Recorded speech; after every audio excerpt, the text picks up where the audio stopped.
You're watching Drakewing Gaming. Enjoy the video.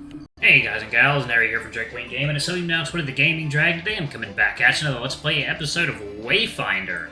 So yeah, let's go ahead and jump right back in. I'll save the Patreon stuff for the end of the video. Anyway, alarm chain, you were up, and let's go. Alright. Wait. Oh, there we go. Hello. What voice was I doing for Biorn? Hello again, Gierolf. It's a pleasure to meet you again, in person this time. Gierolf nods, crosses his arms, and turns his head to face away. Biorn sees this and looks to meet my gaze. Is everything alright? It's fine. I can handle myself. Gierolf, still crossing his arms, turns and walks away toward the exit. Gierolf? I call after him, but he keeps walking away. Biorn scratches his chin fur. Did I say something?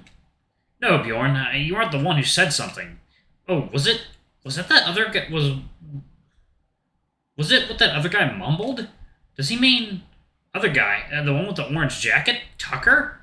Yes, him, the one the elders scolded Geral for hurting yesterday. Biorn, did you hear what he said? My ears can pick up what people are whispering in the back of the hall from where I was up front. By the way, Finn, you should pay more attention to some of the ladies in the back of the class. One of them is interested in you. I feel my face warming up. But, Biorn, I like men.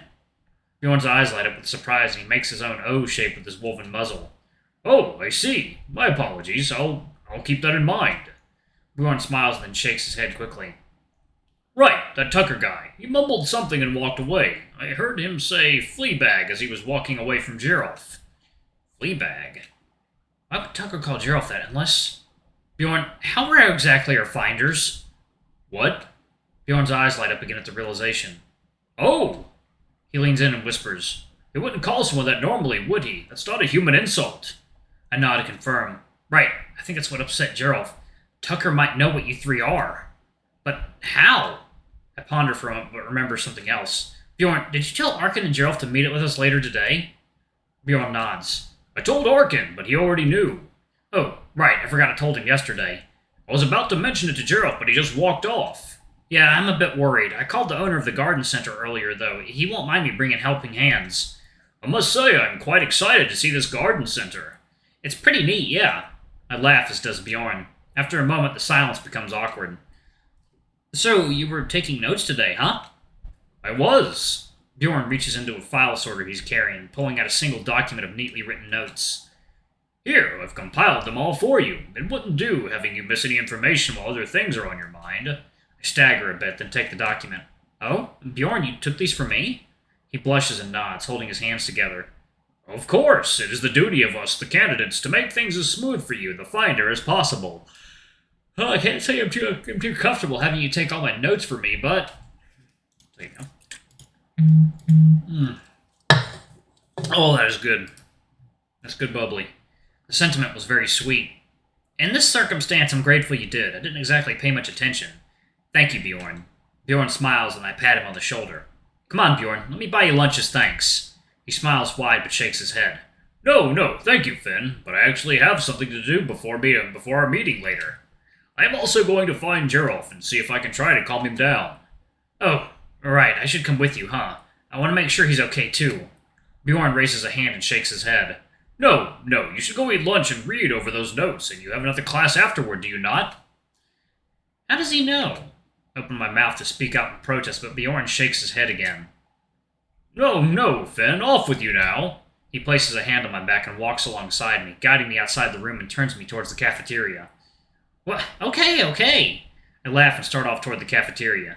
Turning back, I smile, waving to Bjorn. I'll see you later on today, then. Let me know how things go. I will, and I'll see you this afternoon.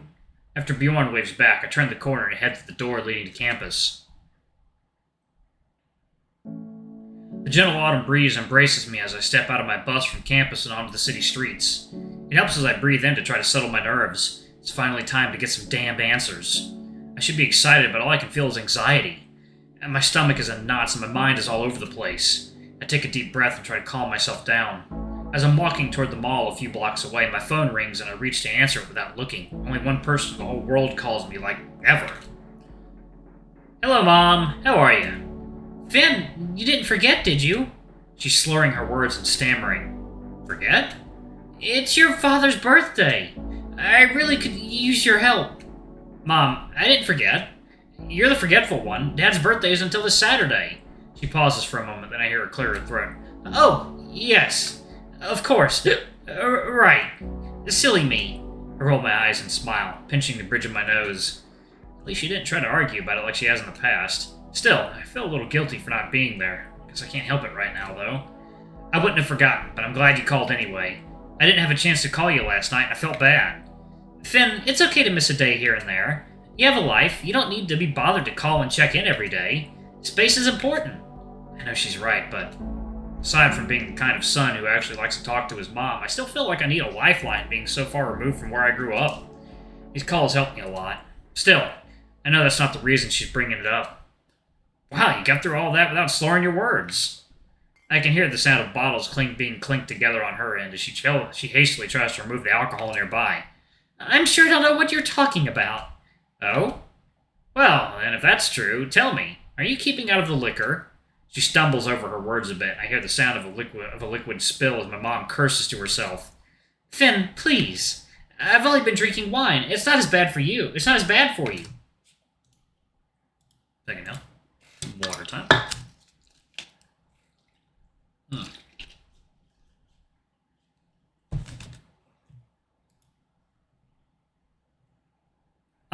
Excuse me? Wine drunk is still drunk, Mom. You need to take it easy. Preferably stop, but at least slow it down. For me, please. I hear her sigh and the sound of what I assume is a rag, wet from the wine soaked up, plopping onto some surface. I take my turn to sigh, too. I know it's hard, Mom, I want to say. I want to reassure her it'll get easier with time, but she's heard it all before. Before I even get to try, she speaks up. I know I need to slow down. I know it's bad for me to be doing this to myself. It's just hard right now with everything going on, and with you being away as long as you are between breaks, especially in the last few days. I know she's right, again. I've been feeling it too, lately. I decide not to be so hard on her. Mom, please, just try to keep it like 2 glasses a day. I'll smell it on your breath Saturday if you don't. She grumbles. Well, anyway, what are you up to? Are you staying warm? It's getting cold out, Finn. Deflecting, how convenient. I choose not to confront this. Oh, I'm actually on my way to the gardening center to volunteer. I made a few new friends. They'll be helping me out for a bit today. I'll tell you all about them when I come over this weekend. They're pretty. I think about the next word I say carefully. Interesting. Ignoring anything I said other than the word friend, she goes off. Oh, good, you've made friends. I was worried that you'd have a hard time since you attended classes online for your freshman year, but it only took you part of a semester. How about that? Oh, and that Tucker guy isn't still showing up drunk and hassling you, is he? I shudder. Thankfully, I managed to have the sense to call it off before things got worse, but yeah. Since the locksmith came out and changed the locks, he hasn't been able to use the spare I foolishly gave him. The other residents have actually been keeping an eye out to make sure he doesn't come into the building. He hasn't been around in a week, but he's been bugging me on campus. Well, I don't want you to get arrested for fighting, but please remember if you absolutely have to defend yourself, there's always that trick I showed you, Finn. Oh, I shouldn't say, but I do. I remember the trick, Mom. I'm sure Tucker is going to remember it for the next few days, too, since I used it on him yesterday. Finn, you didn't, did you? I'm at the mall now. Gotta go, Mom. Love you. She gives me a wailing laugh. I love you too, you crazy boy. Have fun now. We end the call as I walk through the sliding doors into the mall. Okay, time to get some answers. Overlooking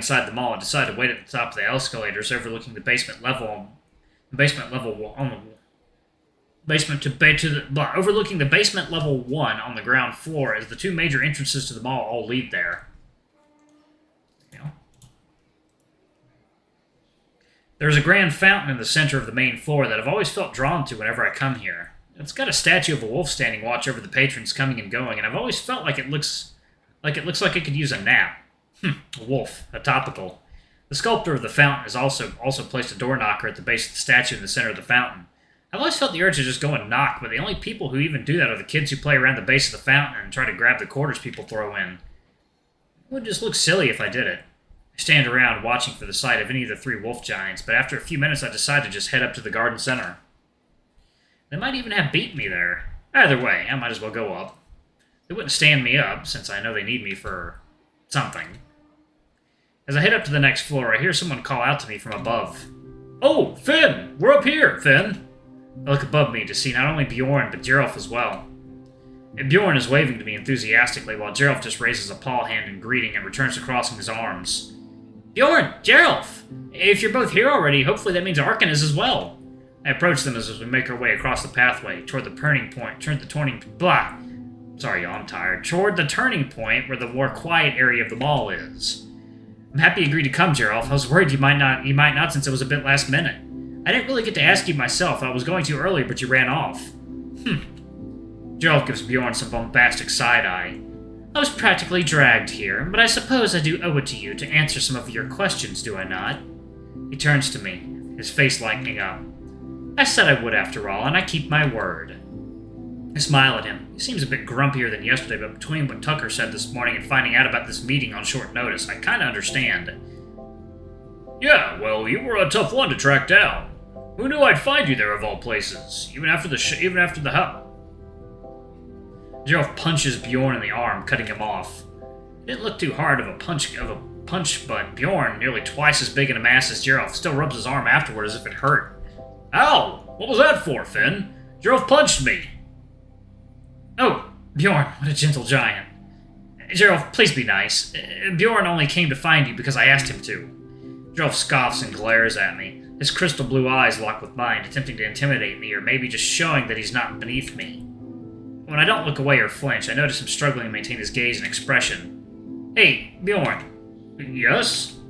"I have this neat trick to show you sometime soon that may help you deal with guys who pick on you." Gierolf, obviously understanding the hint, noticeably winces. He shakes his head and blinks a few times, ending our stare down. Biorn looks between me and Gierolf, confused. "Oh, is it some kind of telepathy? Is that what you did?" "What? That's a real thing, too?" And Gierolf sighs and continues walking on toward the garden center. I stop Biorn by the arm and he turns toward me as I whisper while Gierolf is out of earshot. "Seriously, Biorn, what's his damage?" And Biorn also speaks in a low voice. "Oh, he was called out during the howl last night. I mentioned it before." "Oh, right, you said he was scolded for hurting Tucker." "Yes, his uncle, one of the elders, scolded him for hurting a group of humans unnecessarily." "What? Those assholes deserved it, and they would have hurt me unnecessarily besides." "Yes, well, the elders, unfortunately, don't seem to agree that it was deserved." "Well, deserved or not, it was pretty funny. If I meet these old codgers, I'll have to give them a piece of my mind." Biorn steps back, looking at me in my silent anger with a bit of fear. "You'd probably be more likely to give them a heart attack instead." We both chuckle and move along, but I notice Gierolf has stopped and is staring daggers at the two of us. His words, thankfully, are not as sharp as his glare. "If you must talk about me, at the very least, please include me." Gierolf and I stop in our tracks and look at one another. "Oof, we were caught." "Sorry, Gierolf." Biorn runs ahead past Gierolf as the silver-furred wolf holds his arms behind his back. Gierolf averts his eyes but smiles as I approach, and his acrolux sheds once more. I've never seen that word before. "You'd stick your neck out to defend me against those old codgers, Finn?" I nod, smiling back. Put my hand on his forearm, leaning in to meet his wayward gaze. "I would. I scolded you for protecting me, and I won't let my knight in shining fur be disparaged." Gierolf smiles wider, his cheeks noticeably more redder through his fur. Alright, y'all, I'm actually going to pause it right there. Thank y'all so much for watching. Don't forget to like, comment, subscribe. I'm going to go pass out now. Love you all. See y'all in the next video. Bye-bye.